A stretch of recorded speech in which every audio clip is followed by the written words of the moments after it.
فجعلهم جذاذا إلا كبيرا لهم لعلهم إليه يرجعون.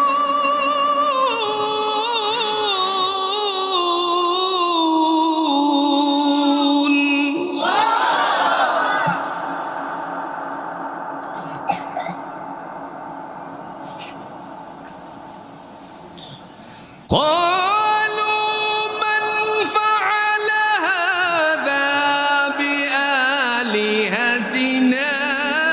إنه لمن الظالمين.